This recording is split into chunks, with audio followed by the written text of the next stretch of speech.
Assalamualaikum warahmatullahi wabarakatuh. Halo semua, kembali lagi di Femirianti Podcast.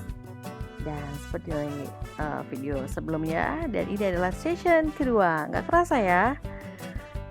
Supaya nggak bosen, beda sesi, beda topik ya, supaya lebih seru lagi tentunya. Gimana? Oke ya, kita lanjut ya. Nah, episode kita kali ini berjudul tentang layanan buruk. Waduh, pasti Anda pernah mengajukan sebuah komplain atau mungkin juga pernah dikomplain abis-abisan seperti saya ya. Nah, selanjutnya aku akan menceritakan tentang layanan super buruk berdasarkan analisa tips service. Inilah dia. Ini ceritanya. Jadi ada seorang wanita dari kota Connecticut di Amerika Serikat lagi jalan gitu ya, dan tiba-tiba dia menginginkan gitu ya, naksir gitu sama seekor anak anjing. Ih, lucu banget gitu ya. Ya seperti kita ketahui ya bahwa di negara Amerika gitu kan, negara maju itu anjing peliharaan atau apapun ya bentuknya pet itu kayaknya diadopsi seperti anak sendiri ya. Nah, jadi aku membaca cerita ini nggak salah sih kalau ada seorang yang benar-benar sayang banget gitu ngeliat anjing tuh lucu banget ya, pengen disayang-sayang gitu ya, dan pengen dibawa pulang gitu. Nah, seorang wanita ini naksir deh ngeliat ada seekor anak anjing gitu. Akhirnya dia masuklah ke toko itu dan dia tanya, berapa sih harga anjing itu? Mau tahu dong aku." "Oh, oke Bu, ini harganya sekitar $1.200." What? Wow, OMG, itu mahal ya? Waduh, terus ibu itu ditawar ya, nggak bisa ya, "Gimana dong, ini aku pengen banget." "Nggak bisa, itu $1.200, oke?" Hmm, kalau gitu, setelah nego, "Ya udah deh Bu, nih ada sebuah kontrak," disodorin lah ya, sebuah kontrak, karena ada perjanjian, mungkin perjanjian pembelian anjing peliharaan itu ada kontrak ya. Ada sebuah invoice gitu ya, invoice yang formal gitu, bukan kwitansi ya gitu ya. Nah, terus udah gitu ibu itu tanda tangan ya, pas tanda tangan, loh kok ini status anak anjingnya ini bukan kepemilikan, tapi ternyata kontrak atau sewa. Iya Bu, ibu pengen banget kan, itu sewa aja ibu, sewa anjing saya. Berapa cicilannya gitu sebulan? Ternyata sebesar $100. Wow, itu sebulan ya? Oh, ya karena sudah keburu naksir ibunya ya, akhirnya ibunya membawa anjing itu pulang, dan kemudian setelah beberapa waktu dia care sama memelihara anjing tersebut, akhirnya ibu itu naksir ya, dan dia kembali lagi ke toko itu, "Okelah, aku mau beli deh anjingnya, karena aku sudah punya uang $1.200 kan waktu itu." Nah, apa yang terjadi? Ternyata pemilik tokonya bilang, nggak bisa. Pembayaran termasuk bunga, harga anjing itu totalnya sebesar 3.575. Wah, jadi bayangin aja. Akhirnya ibu itu mau nggak mau kan, mau nerusin sewa anjing itu juga dia harus bayar $100 setiap bulannya dan statusnya adalah sewa. Kalau mau beli kok tiba-tiba harganya dinaikin. Well well well, ini salah satu kepahitan wajah customer akibat dari I don't know ini layanan atau this is business, tapi saya yakin ibu itu nggak bakal balik lagi ke toko itu kan. Jadi tips service komen ya, untuk kita selaku pembeli atau pelanggan ya, jadi apapun kertas itu yang disodorkan kepada kita, benar-benar kita harus dibacain dulu deh, ini dibaca dulu. Apapun bentuknya, ada yang telepon, yang minta persetujuan, pastikan kita benar-benar mudeng. Coba lihat ibu ini kan, ibu ini benar-benar ketipu, ini asli ketipu ya. Mungkin ibu ini saking antusias ya, dia tidak membaca sebuah kontrak ya. Dan ibu ini pastinya tidak melihat detail hitung-hitungannya ya. Nah, jadi eh pastinya pelanggan ini sangat kecewa. gitu ya. Coba teman-teman kalau untuk urusan, hitung-hitungan gitu ya, coba teman-teman lihat deh billing dari sebuah restoran ya. Kadang-kadang ada service charge-nya itu kita yang bayar. Nah, teman-teman nggak tahu kan? Jadi ada pembayaran, produknya, kemudian ada bayar pajak restorannya, ada bayar servisnya, dan pajak servisnya, teman-teman.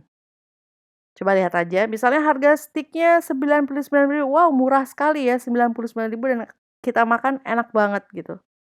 Tapi pas jatuh bill ya bisa sampai seratusan lebih. Dan saya cek, kenapa kok mahal banget ya satu orang, akhirnya jatuhnya gitu kan. Oh ternyata ada service charge ya, jadi servisnya dia, kita udah ngasih servis ke dia, tapi kita yang bayar pajaknya lagi. Ya no problem at all sih ya, mungkin hitung-hitungan dari finance dan akuntansi ya seperti itu, but a treat to the customers itu yang harus spesial, nggak bisa biasa, ya. Kita sudah bayar pajak servisnya dia, kalau dia ngasih kita pelayanan biasa-biasa saja, ya terus terang customer dirugikan gitu. Pada nggak mudeng kan? Coba mudeng, sering-sering mudeng, setiap pembayaran apa aja yang ada billing ya, loh ini ada service charge, tapi pelayanannya biasa-biasa aja. Makanannya sorry pelayanannya susah, lama, terus, ya oke, kita minta special treatment nggak apa-apa karena kita adalah, pelanggan yang membayar service charge-nya mereka. Jadi teman-teman nggak usah khawatir seperti itu. Nah suatu saat aku pernah gitu ya cek gitu, aku pernah coba untuk lihat, kita pembayaran gimana sih? Service charge-nya aku yang bayar ya gitu ya, pajak servisnya aku yang bayar ya gitu. Kemudian aku bilang, "Oh kalau gitu kamu pelayanan harus bagus ya," gitu. Apa yang terjadi? Orang itu langsung marah ke aku. Aduh lucu banget deh. Itu kan di sebuah restoran ya yang fasilitasnya juga lengkap gitu, maksudnya di mall lah, katakanlah di mall gitu. Masa aku bilang gitu, dia langsung mukanya langsung sebel sama aku. Harusnya berterima kasih dong, "Oh baik siap, oke I'm ready to serve you," gitu kan enak dong ya. Dia kok kayak beban gitu, memberikan servis terbaik kok jadi beban buat mereka. Number four, sekamar dengan teman yang sial. Oke, jadi cerita ini dari, bukan seorang ya, sepasang suami istri dari New York ya. Mereka berdua menyewa apartemen di kota Paris selama 2 bulan melalui travel online gitu ya. Nah, segera setelahnya mereka tiba, ya, mereka udah siap-siap, udah masukin barang, udah bawa anjingnya juga ya. Oh, tiba-tiba mereka kok mulai gatal gitu ya. Loh kok gatal sih ini aku ya gitu ya. Kenapa nih gatal nih? Wah, dia lihat-lihat tuh. Waduh, ada apa nih gatal-gatal begini ya? Anjingnya juga ikut gatal-gatal, garuk-garuk. Kemudian pasangan suami istri juga ngerasa nggak nyaman ya. Coba bayangin aja kalau kita gitu ya, datang ke sana, ke suatu tempat, udah bayar 2 bulan gitu ya, full, alhasil fasilitas nggak memadai, tidak sesuai dengan ekspektasi kita. Hmm, mungkin sama perasaannya sama yang ini ya. Nah, udah gatel-gatel, pas dia lihat di apartemen itu ternyata dibanjiri, bukan dikenai atau ada ya, tapi dibanjiri oleh bedbugs alias kutu. Aduh, gatel nih jadinya nih ya. Nah, semua barang-barang mereka akhirnya penuh kutu dan 2 anjing yang mereka bawa pun penuh kutu. Nah, yang mereka lakukan adalah mereka telepon ya memberikan informasi bagaimana situasinya ya, ketidaknyamanan mereka dan akhirnya mereka mendapatkan sebuah perawatan untuk memberantas hama. Tapi dia harus pergi lagi kan, dia udah taruh barang-barangnya di situ, dia udah udah ditaruh lah ya udah tinggal tidur doang gitu ya. Ternyata alhasil, "Oke Bu, mohon maaf ya," gitu kan, "saya pindahin dulu Bu, ini harus diberantas lagi." So, ini perlu jadi itu apartemen udah berapa lama nggak dibersihkan gitu kan. Ya jijik banget sih kalau saya ya. Well, jadi gimana nih menurut Anda semua nih ya? Jadi ngelihat seperti ini ya, kalau tips service komen bilang ya, jadi apa yang dirasakan oleh customer? Buat customer ini tentunya dia mengalami kerugian waktu dan biaya bagi customer, ya. Mau diapain lagi kan gitu, pasrah gitu loh. Jadi dia udah 2 bulan sewa tempat ya, mungkin sudah dibayar full gitu ya, tapi pas begitu datang apes banget, fasilitas nggak dukung dan dia harus pindah lagi, bawa-bawain lagi barang-barang dia gitu kan. Ya, terus harus tunggu deh sampai bersih gitu ya. Well, nah tips service komen juga bahwa bagi penyedia jasa ya, kalau melihat status di atas nih ya, ini tuh sebenarnya customer bukan biasa loh, bukan customer biasa, ini customer udah premium, kelas kelas nggak level kelas medium lah, kelas mungkin silver atau platinum ya, mungkin udah kelas platinum ya. Karena apa, dia udah booking 2 bulan, kalau dia nginep sehari, 2 hari di sebuah apartemen itu sih ya kelas silver lah gitu, kelas yang biasa. Nah coba deh, kalian gimana kalau, eee, punya bisnis yang serupa ya, jadi saran dari tips service adalah pastikan deh teman-teman itu bisa mendivide antara customer ini customer biasa, spesial, atau sangat istimewa. Dan memang betul kita itu harus mempunyai treatment yang berbeda di setiap customer. Bukan untuk membeda-bedakan, tapi, eee, kita benar-benar menjaga customer yang happy sama kita, yang loyal sama kita, supaya dia tetap beli ke kantor ke toko kita gitu ya. Nah, contoh nih di luar dari cerita ini adalah, terkait dengan customer, platinum, leveling of the customer. Jadi di sini saya sering banget beli toko buku retail dekat rumah saya ya. Saya udah bukan fanatik, ya udahlah udah di sana udah enak gitu ya. Mbak-mbaknya dan mas-masnya suka nolong gitu ya. Ada AC-nya juga, terus aku mau pilih-pilih apa aja tuh kayaknya leluasa ya di situ di toko buku itu. Dan aku udah lama di situ, udah bertahun-tahun, kalau belanja juga nggak cuma satu 2 pensil aja gitu ya. Jadi udah dianggap menurut ya sering lah ya, retention-nya aku sering ke sana gitu ya. Nah, suatu saat aku beli sebuah alat elektronik ya, pas sampai rumah ternyata nggak nyala gitu kan. Nggak nyala nih kenapa ya? Ah, nah kalau yang orang rumah bilang, "Nggak, udahlah nggak apa-apa nggak nyala." Tapi buat aku, nggak bisa nih. Aku merasa aku punya ikatan batin nih sama di toko. Harusnya aku bisa ditangani ya, harusnya aku bisa dibantu sama dia. Jadi rasa percaya aku sama toko ini tinggi banget gitu, bahwa toko ini bisa bantu saya. Akhirnya saya bawa alat itu ke sana dan aku ditangani dengan mbak-mbak baru, ya bukan mbak yang biasanya ya. Begitu aku report seperti ini, mbaknya bilang, "Ah, Bu, ini nggak bisa, Bu, ini soalnya lebih dari seminggu, mestinya Ibu 2 3 hari, Ibu kalau misalnya sudah, merasa rusak, balik lagi ke sini." "Ya, aku juga maunya begitu," aku jawab, "tapi, aku kan baru makainya seminggu ini, Mbak." "Oke deh, Mbak, gini aja, aku minta tolong bilang sama manajer kamu, apakah ini bisa diganti apa enggak." "Mbak, saya tuh jadi pelanggan di sini bukan sehari 2 hari, udah tahunan, Mbak. Jadi aku pengen ada treatment khusus dong." Oh, terus Mbaknya, ya udah deh gitu, Mbaknya jalan gitu ya. Mbak jalan, ngadu ke seorang manajernya, kemudian nggak lama aku tunggu, Mbaknya balik, Mbaknya bilang, "Ya udah deh Bu, boleh," gitu ya. Akhirnya diganti, emang bener itu alat emang rusak, udah dites di sana juga gitu ya. Nah, jadi seperti itu, kadang-kadang kita tuh sebagai pelanggan juga udah berkali-kali pergi ke toko itu, udah servis di bengkel itu, udah beli berulang kali seperti itu. Nah, kita pelanggan kayak ada punya, aku adalah pelanggan yang udah bukan pelanggan biasa, spesial gitu. Jadi aku pengen juga di-treatment spesial gitu. Karena aku menganggap meskipun mereka nggak punya loyalty card atau nggak punya klasifikasi customer, tapi aku merasa aku sering beli di situ dengan jumlah yang cukup besar juga. Jadi aku pengen di-treatment berbeda dengan orang yang baru beli satu pensil doang harganya 3.000 gitu. Aku pengen di-treatment berbeda. Nah, jadi buat pelaku bisnis, coba di-mapping deh tip service menyarankan coba di-mapping customer-customer kita semua, mana yang sering beli, mana yang belinya banyak.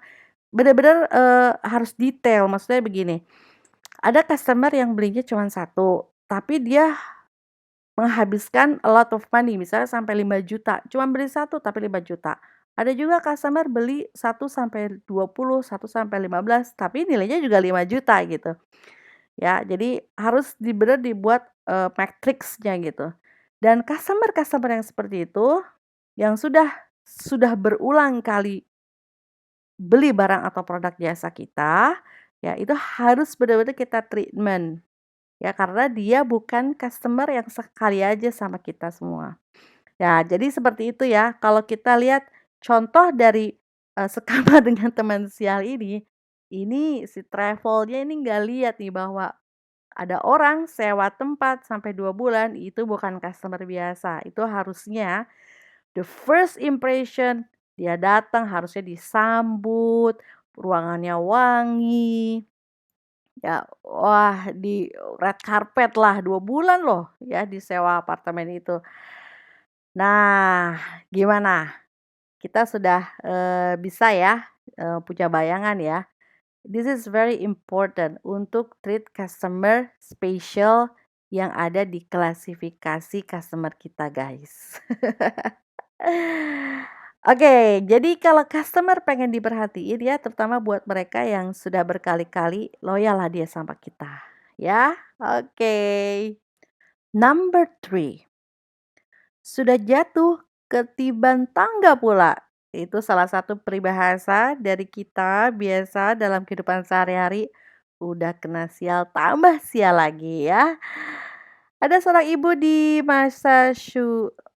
susah nih nyebutan ya. Massachusetts membeli mobil bekas berdasarkan iklan dari dealer ya. Jadi yang menggambarkan sebagai kualitas mobil yang terbaik. Jadi ada poster mobil tuh kayaknya keren banget gitu ya. Kualitasnya baik dan mobilnya bagus ya. Terus ada tulisan baru diservis mobilnya. Ya, jadi ibu ini kesemsem nih kelihatannya sama sebuah poster itu ya. Nah, tidak lama setelah itu, ibu itu beli deh mobilnya, ya. Beli mobilnya, terus mobilnya dibawa pulang, ya. Nah, tidak lama dari pembelian, mobil baru tersebut, mobil second yang baru tersebut ya, loh tiba-tiba ibu ini bingung, pas di depan rumah ada masalah mesin dan transmisi, pas dinyalain nggak bisa-bisa ya. Nah, ibu ini panik nih, gimana nih ya? Bingung ya, yang biasa dilakukan adalah menelpon si sales ya kan, telepon si salesman-nya ya.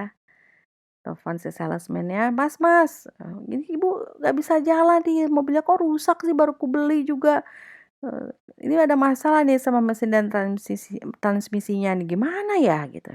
Jadi ibu ini duduk di luar ya, di tepi jalan di luar rumahnya gitu ya, sambil menjaga mobilnya yang terparkir gitu.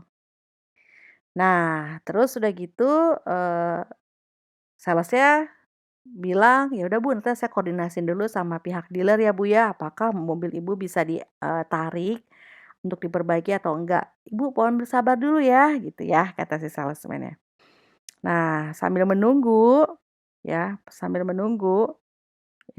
ibu ini duduklah di tengah jalan dan tiba-tiba ada petugas dari mungkin dishub-nya itu langsung membawa mobil ibu itu ke kantor, dishub-nya lah ya. Terus ibu panik gitu kan, "Kenapa mobil saya dibawa?" Gitu ya.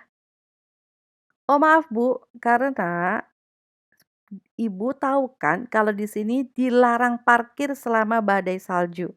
Tapi ini mobil saya baru beli, jadi saya harus menunggu dari pihak dealer untuk mengambil." "Baik Bu, tidak ada alasan, Ibu bisa ngambil di kantor dishub kami." Gitu ya, kira-kira ilustrasinya seperti itu. Well, lalu ibu itu menghubungi pihak dealer lagi dan tolong diambil mobilnya di kantor polisi atau dinas hubungan setempat, ya. Nah, alhasilnya Pihak dealer mengejutkan laporan dari, maksudnya pihak dealer itu membuat laporan yang mengejutkan buat si ibu bahwa ini adalah kerusakan dari ibu sendiri, karena kami menemukannya mobilnya seperti itu, bukan dari pihak dealer. Coba kita berempati ya sebagai ibu itu ya, udah jatuh, ketiban tangga lagi ya kan. Jadi ibu itu udah beli suatu produk dan produknya cacat, kemudian dituduh bahwa mobilnya dirusak sama pelanggan.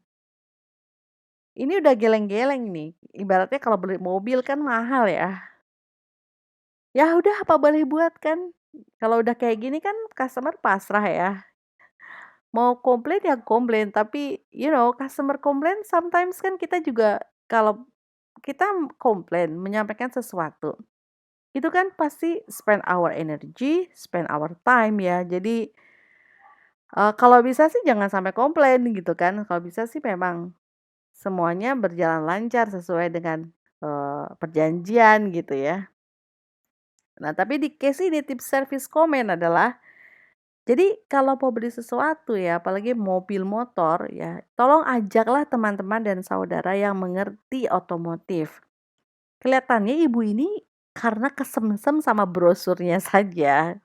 Jadi, wah udah diservis, Pak. Jadi mau beli sesuatu yang value-nya tinggi, ya nilainya asetnya mahal, maka ajaklah, saudara atau teman-teman yang mengerti second car, ini kan second hand ya,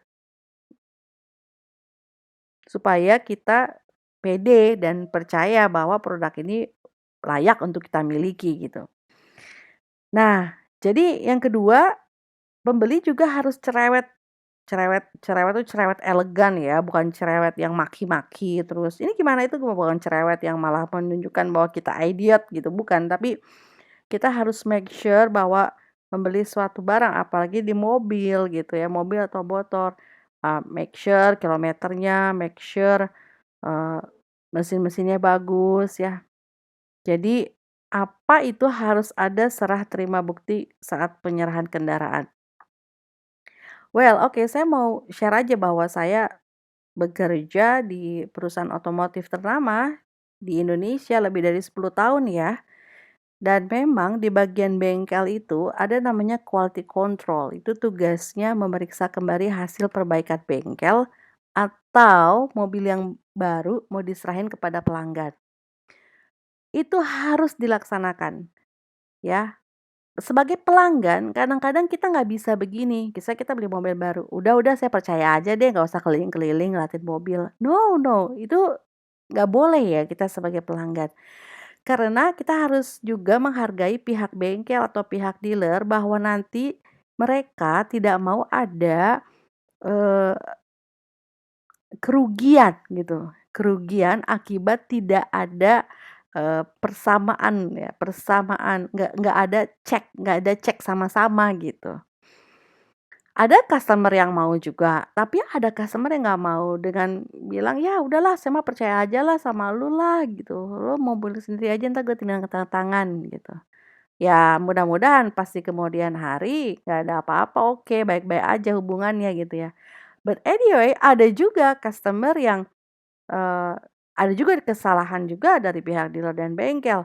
Dia juga nggak ngecek-ngecek gitu kan ya, nggak ngecek-ngecek, tahunya pas keluar dari bengkel customer-nya komplain, "Kenapa? Dop mobilnya hilang." Kata kata mekaniknya, "Oh saya nggak ngambil," kata customer-nya, "Saya yakin ada." Ya. Jadi hal-hal yang tektok, tuh melempar bola sana sini, itu udah harus diminimalisir dengan cek penyerahan kendaraan bersama. Nah, saya dulu ada tuh namanya orangnya, namanya final inspection lah, ada namanya quality control lah, ya. Dia ahli, bukan ahli ya, dia, bertugasnya di ujung ya, sebelum menyerahin benar atau enggak. Misalnya gini kalau di bengkel, misalnya di bengkel aku servis nih 10.000, tiba-tiba aku ada keluhan misalnya bunyi-bunyi ya, bunyi-bunyi atau AC nggak dingin. Jadi ketika kita mengatakan ada keluhan kepada service advisor, orang yang menerima servis kita ya, yang melayani servis kita, "Oh, Ibu Femi apa keluhannya?" Oke, ada bunyi-bunyi ini di bawah dashboard, satu. Kedua ada, AC nggak dingin, kedua.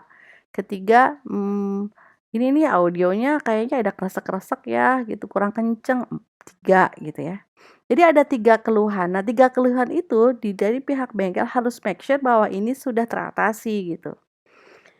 Kalau nggak bisa teratasi gimana? Ya sampaikan kepada pelanggan gitu. "Pak, ini mohon maaf belum bisa diperbaiki." Pokoknya apapun transparan bentuknya. Jangan sampai ketika udah request 3 keluhan, dia dari sampai rumah, "Loh kok ini kan saya udah minta beresin, kenapa masih gini-gini aja ya? Ini jangan-jangan nggak dibenerin nih?" Gitu. Dan itu often happen di bengkel. Ya, saya pahami bahwa mungkin ada keterbatasan komunikasi antara SA sama customer atau keterbatasan stok yang nggak disampaikan ke customer well, tapi itu jadi bumerang jadinya. Jadi lebih baik kasih tahu, "Pak, ini ada, stoknya ada 1 kali 24-an akan datang ke sini, kalau Bapak mau, Bapak bisa, balik lagi ke sini atau gimana caranya," ya. Ya, mereka itu punya ada fast di bengkel tuh ada fast moving, ada slow moving, dan ada aturan-aturan. Kalau di tempat saya, ada aturan-aturan yang membuat customer nggak bikin nunggu lama. Jadi ada keputusan yang dari service advisor itu memutuskan dengan cepat gitu. Customer kan maunya cepat, tepat, ya, cepat, tepat, beres gitu kan. Nah, udah cepat, nggak beres-beres, skill kurang, ya customer kan juga nggak mau ya, gitu ya. Number two, kemana kontraktor saya? Oke. Jadi ceritanya ada seorang pemilik rumah di Maryland ya, yang membutuhkan lebih banyak ruang untuk keluarganya. Jadi rumahnya mau dibangun lah ceritanya, mau direnovasi. Kemudian dia carilah seorang kontraktor yang berpengalaman ya untuk menambah, ruangannya ya, untuk merenovasi ruangannya gitu kan ya. Ya dia ketemulah kontraktor gitu ya, tidak ada kontrak tertulisnya dan tidak ada, strukturalnya gitu ya, jadi cuma nanya-nanya doang gitu, ini berapa nih kalau digedein, ini berapa, gini gini gini."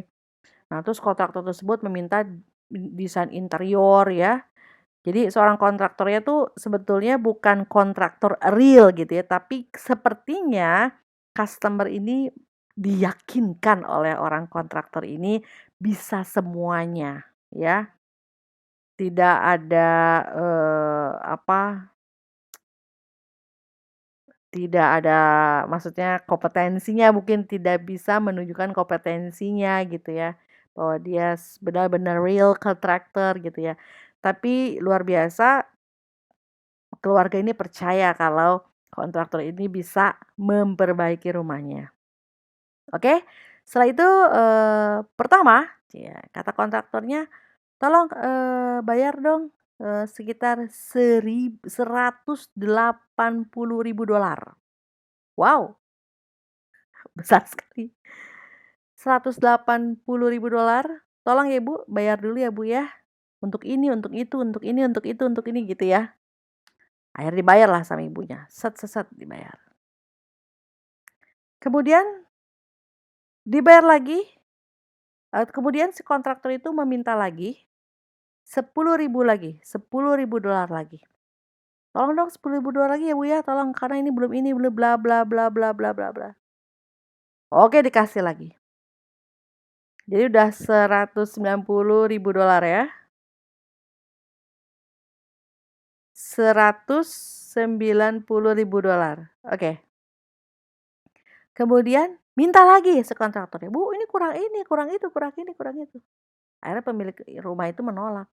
"Loh, kok minta-minta terus, pekerjaannya belum selesai?" Apa yang terjadi?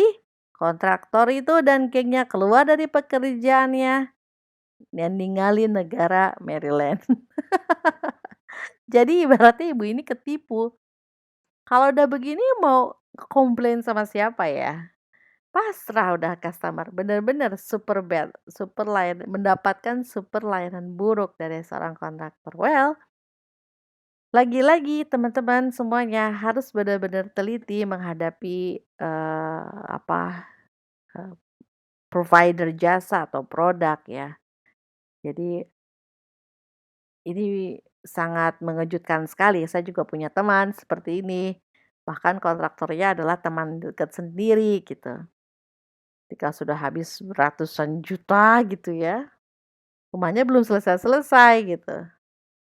Ya, that's why kadang-kadang kita juga harus mengerti ilmu atau pengetahuan ya tentang seluk-beluk perbaiki rumah lah ya, survei-survei harga sana sini ya, supaya kita tidak ketipu. But customer service ini very bad ya, mungkin kita nggak bakal menggunakan dia lagi, atau dia juga sudah pergi ya tapinya dalam cerita ini. But anyway, sekarang kan banyak juga kontraktor-kontraktor yang di online ya, menyediakan jasa. Dan itu make sure banget dia kantornya di mana, siapa timnya, apa yang dia tawarkan, bagaimana. Well, itu harus detail banget.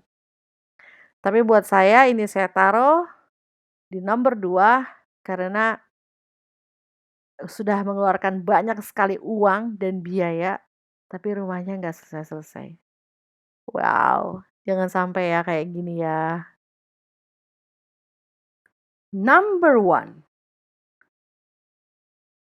Jadi ada, eee, penghuni gitu ya, penghuni di sebuah apartemen di Virginia ya, yang udah capek banget komplain setiap hari ya, dan menghadapi masalah perawatan di apartemen yang belum pernah selesai gitu ya, nggak pernah selesaikan bahkan. Termasuk kurangnya pendingin, kurang AC dingin, terus pipa pecah ya, kerusakan pada tembok ya, dan macam-macam dan sebagainya. Sayangnya di sini nggak disebutin harga apartemennya berapa dan di mana posisinya ya. Mungkin letaknya strategis atau gimana, sayangnya nggak disebutkan di sini. Oke. Anyway, kalau pelanggan yang sudah lama ya, mungkin dia hanya berpikir aku akan menghabiskan waktu kontrak aku lah di apartemen ini gitu ya. Tapi bagi yang baru, dia pasti akan langsung menyatakan keluhannya kepada pihak apartemen. Nah, seremnya setiap customer yang menyampaikan keluhannya, manajemen apartemen itu mengancam. Justru dia balik mengancam dan akan mengusir mereka jika mereka mengeluhkan hal ini kepada siapapun tentang masalah yang ada di apartemen ini. Paham nggak? Jadi, misalnya, "Aduh AC saya rusak nih, gimana ya harus memperbaikinya, tolong dibenerin dong." Saya nggak bisa benerin soalnya tukang saya cuman seperti ini, nggak ada, nggak kurang, gitu ya. Terus si customer-nya, "Oh kalau gitu marah-marah." Akhirnya manajemen pemasarannya manajemen apartemennya malah balik ngancem, "Kalau ibu bilang macem-macem nih, ibu sekalian pilih 2 aja. Ibu pergi dari sini, ya, atau saya usir segera." Ada juga ya, seperti itu ya. Aduh, jadi akhirnya customer pasrah aja dengan layanan buruk itu ya, cukup dia hanya meminta bantuan meminta bantuan saja dan, "Tolong ya dibenerin kapan jadwalnya," dan, "Oke, saya tunggu," gitu. Jadi kalau suka ambil aja, kalau suka tunggu, ambil aja, kalau nggak suka silakan pergi. Tapi jangan sekali-sekali bilang-bilang ke yang lain tentang masalah pelayanan di apartemen di sini. Ih, sadis. Makanya itu saya put nomor 1 karena sebagai customer yang udah ada di situ sudah pasrah aja. Dan aku nggak tahu harusnya harusnya apartemen ini bisnisnya nggak berlangsung lama ya, karena customer-nya nggak bakal ada yang datang lagi kan ngadepin manajemen yang mengancam gitu. Ya, tapi itu tadi saya nggak tahu di mana posisinya kan, di sini apakah dia strategis atau dibutuhkan gitu kan, dibutuhkan, semua orang yang baru datang dari kota lain, tidak kelihatan di situ. But anyway, apakah pantas seorang pelaku jasa atau memberikan provider produk seperti itu kepada pelanggan? Apakah pantas sampai mengancam pelanggan? Kira-kira kalau di Indonesia seperti apa ya? Mungkin kita sudah grebek-grebek kali ya. Jadi di Indonesia, tapi minimal kita bisa, eee, mengambil contoh ya, mengambil contoh dari kasus-kasus yang sudah saya, eee, bagi cerita kepada Anda semua dan mudah-mudahan bisa menjadi introspeksi bagi bisnis Anda, ya. Lagi-lagi, bisnis start from the customer. Nggak ada bisnis yang nggak ada bisnis yang tidak dimulai dari pelanggan. Jadi semuanya pasti dari pelanggan, ya. So, buatlah diri kita selalu ada di sudut pandang pelanggan. Buatlah kita selalu berempati di sudut pandang mereka. Kita setuju bahwa ini adalah produk yang harus tercapai, terjual, target, and so on. Gitu kan? Orang sekarang kan usaha-usaha, pengusaha, bisnis-bisnis gitu ya. Kita punya produk ini, punya ini. But don't forget, kita harus careful sama sudut pandang pelanggan. Kita harus bukan careful, but kita harus attention, kita harus memberikan atensi apa sebenarnya yang pelanggan pengen dari kita. Apa sebenarnya yang bikin pelanggan menjadi puas karena produk atau jasa kita. Well, itu dia. Mudah-mudahan bisnis teman-teman semua lebih oke lagi dan lebih growth lagi. Ini ringkasannya.